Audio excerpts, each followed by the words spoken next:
Hi everyone! So for this video, we'll talk about rows and column groups. Okay, so sometimes gusto natin ma-differentiate yung header sa ating table body. So gusto natin i-change yung color ng time, itong Monday, Tuesday, Wednesday, Thursday, Friday. Gusto natin iba yung color niya dun sa pinaka main data natin sa table.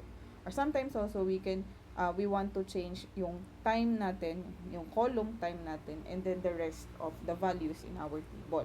So pwede natin siyang gamitan ng rows and column groups. Okay, so for row groups, we can use the general structure which will be using three tags for that. Meron tayong T-head for the headers, and then T-body for the main content, and then T-foot. So yung gagamitin natin for the T-head or table headers will be the T-head tags.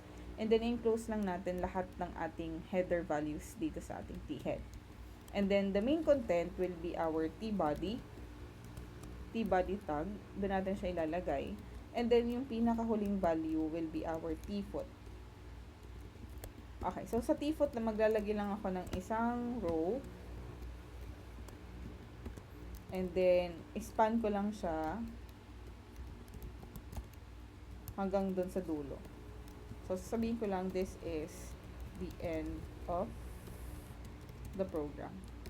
So, commonly, ginagamit yung T-foot kapag meron ka ng, for example, gusto mong isum or ipakita yung sum ng isang column, pwede mo siyang gamitin doon sa T-foot. Okay. So, wala pa rin differentiation kung alin yung header, alin yung body, and alin yung footer. So, ngayon, pupunta tayo sa CSS to put unique styling for each of the row groups. So, madaliin mo siyang malalagyan ng styling for each group kasi naka-group na siya. So, for header, pwede tayo maglagay ng background colors. Change ko lang into blue-violet. Blue-violet, and then white for color, balik, white. So magiging ganyan niya. Ganyan na yung itsura niya. So may differentiation na ng header dun sa table. And then of course, the footer,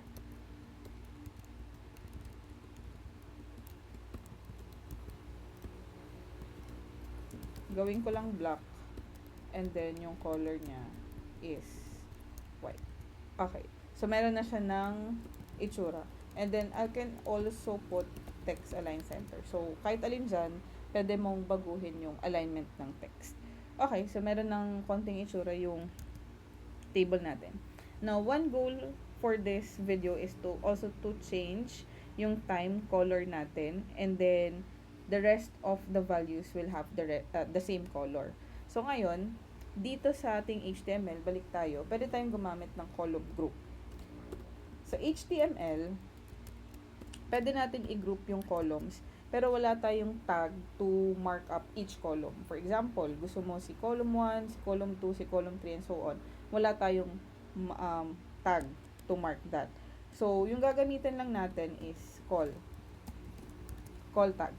So, yung HTML, implicitly, alam na niya kung alin yung column, first column, yung second column, yung third column, and so on, sa nakabase siya doon sa number of cells na nilagay mo doon sa table. So, for example, naglagay ka ng time, this will be our first column. So, yung column 1, Monday yung column 2, Tuesday column 3, Wednesday column 4, Thursday column 5, Friday column 6. Kasi based siya doon sa nilagay mo sa table. So, wala siya ng markup na column 1, 2, 3, 4. So, implicitly, alam na niya kung alin yung mga columns dyan. Okay.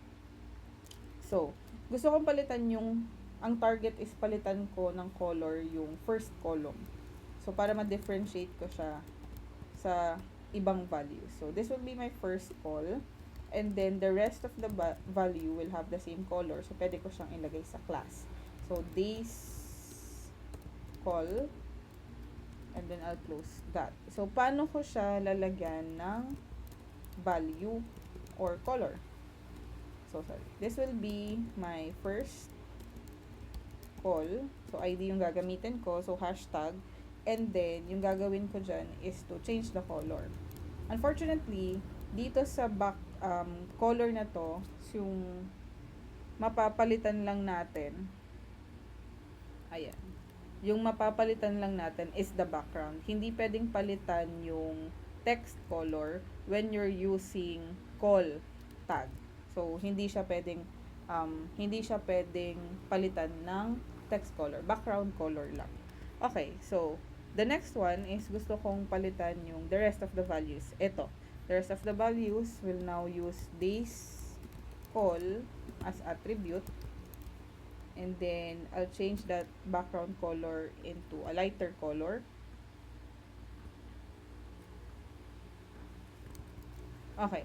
So, mapapansin nyo may patsi-patsi siya. Hindi lahat nakulayan. So, I'll go back to the HTML and then I'll just put span. So, yung span, siya magsasabi kung hanggang saan yung kukulayan ko for the columns.